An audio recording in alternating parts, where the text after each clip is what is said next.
லக்னத்துக்கு 3ஆம் இடத்துல மாந்தி. இப்போ 3ஆம் இடம் அப்படிங்கிறது பார்த்திங்க அப்படின்னா முயற்சி ஸ்தானம்.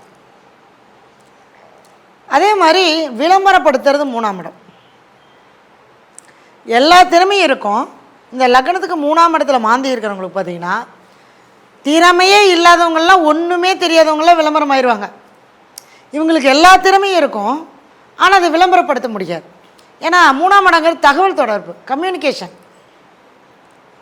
அவங்க அந்த தன்னுடைய திறமையை வெளிப்படுத்தி வெளிச்சத்துக்கு வர முடியாத ஒரு இதை இந்த 3ஆம் இடத்துல மாந்தி இருந்தால் தடுக்கும். இது உண்மைங்க. ஏன்னா நம்ம செய்யக்கூடிய எண்ணம் அப்படிங்கிறது 3ஆம் இடம் தான். எனக்கு ஒரு எண்ணம் வருது, நான் அதுக்கு முயற்சி பண்ணால் தான் அது செயலாகும். இந்த 3ல் மாந்தி இருந்தால் எண்ணம் இருக்கும், முயற்சி இருக்காது. முயற்சி இருந்தாலும் செயல் இருக்காது, செயல் செய்ய முடியாது. ஏன்னா முயற்சியாக எஃபர்ட் போடுற அளவுக்கு அவங்களுடைய வளர்ச்சி அப்படிங்கிறது இருக்காது. அதுதான் மெயின். இந்த 3ஆம் இடத்துல மாந்தி இருந்தால் 9ஆம் இடத்தை பார்க்கும். அப்போ 3, 9 அப்படிங்கிறப்ப கண்டிப்பாக தந்தையினால் அவங்களுக்கு எந்த விதத்துலேயும் சப்போர்ட் பண்ண முடியாத தந்தையாருக்கு பாதிப்பை கொடுக்கும். 9 அல்லது 3, 9ஆம் இடம் சம்மந்தப்படும் போது கடுமையான பித்திரு தோஷத்தை கொடுக்கும்.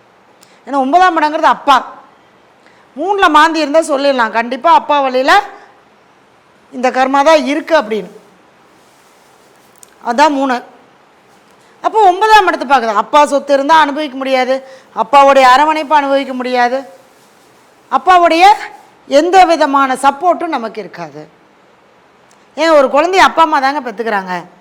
பெற்றுக்கும் போது எவ்வளோ சந்தோஷமாக பெற்றுக்கிறாங்க, வளர்த்துறாங்க. என் பிள்ளைக்கு இது பிடிக்கும், என் பிள்ளைக்கு அது பிடிக்கும், என் பிள்ளை இந்த ட்ரெஸ் போட்டால் நல்லாயிருக்கும், அந்த ட்ரெஸ் போட்டால் நல்லா, எவ்வளோ ஆசையாக வளர்த்துறோம். கடைசியில் என் போடா அப்படின்னு விட்டுறாங்களா இல்லையா? ஏன்னா அந்த மாந்தி நிற்கக்கூடிய நட்சத்திரத்தோடைய தசாபுத்தி காலங்கள் அவங்களுக்கு அப்போ தான் வரும். அது வரும்போது எங்கள் அப்பாவுக்கும் மகனுக்கும் பஞ்சாயத்து, கருத்து வேறுபாடு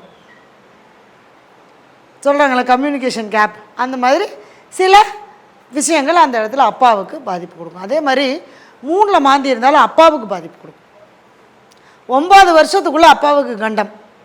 அதுவும் அவனுடைய ஜாதகத்தில் 9ஆம் இடம் பாதிக்கப்பட்டு சூரியனும் பாதிக்கப்பட்டிருந்தால் கண்டிப்பாக அந்த குழந்தை பிறந்து அப்பாவுக்கு 9 வருடத்துக்குள்ளே கண்டிப்பாக கண்டத்தை கொடுத்தே தீரும். இது நிறைய பார்த்தாச்சு. அதே மாதிரி கோச்சாரத்தில் இந்த மாந்தியை ஒரு கிரகம் டச் பண்ணும்போது நமக்கு தசாபுத்தி சரியில்லாமல் நடக்கும்போது அந்த மரணம் சில சார்ந்த சம்பவங்கள் சில ஏற்படுறது. மாந்தி சம்மந்தப்படாமல் மரணம் ஏற்படாது. நிறைய ஆராய்ச்சி பண்ணியாச்சு.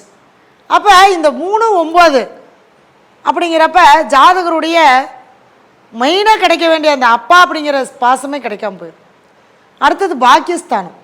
என்ன நான் முயற்சி எடுக்கிறேன், நான் நிறைய சம்பாதிக்கிறேன், ஆனால் 10 பைசா எனக்குன்னு நான் பயன்படுத்திக்க முடியல, எனக்குன்னு நான் ஒன்று பண்ணிக்கவே முடியல அப்படிங்கிறது எல்லாமே இந்த 3ஆம் இடத்துல மாந்தி இருந்தால். அப்போ இந்த 3ஆம் இடத்துல மாந்தி இருக்கிறவங்க பார்த்திங்க அப்படின்னா கேரளாவில் திருவனந்தபுரத்தில் பரசுராம சேத்திரம், அங்கே போய் திதி கொடுத்துட்டு வரணும்.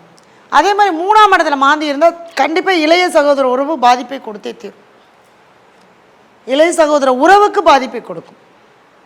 அப்போ இளைய சகோதர உறவு இருந்தால் அவங்கள கூப்பிட்டு போகலாம், இல்லைனா அப்பாவை கூட்டிகிட்டு போகணும். ஏன்னா 3, 9 அப்போ அப்பாவை கூட்டிகிட்டு போய் அந்த இடத்துல போய், ஏன்னா நம்ம திதி கொடுக்க முடியாது இல்லையா, அப்பா இருந்தால் நம்ம திதி கொடுக்க முடியாது, அப்பாவை கூட்டிகிட்டு போய் அந்த இதில் நம்ம தர்ப்பணம் கொடுத்துட்டு வரணும். அதுதான் இந்த 3ஆம் இடத்துல இருக்கக்கூடிய மாந்திக்கு உண்டான பரிகாரம். இதை நம்மளுடைய ஜாதகத்தில் மாந்தி பகவான் நிற்கக்கூடிய நட்சத்திரமும் அந்த வீட்டை பொறுத்து அதனுடைய கர்மாவை நம்ம கனெக்ட் பண்ணி, அதேமாதிரி அப்பாவுடைய ஜாதகத்தையும் பார்த்து அதுக்கு தகுந்த சில நிவர்த்திகள் பண்ணும்போது கண்டிப்பாக இந்த தோஷமானது கண்டிப்பாக அவங்களுக்கு என்ன ஆகுன்னா விலகும். அதாவது கர்மாவை குறைச்சிக்கலாம், தீர்த்துக்க முடியாது.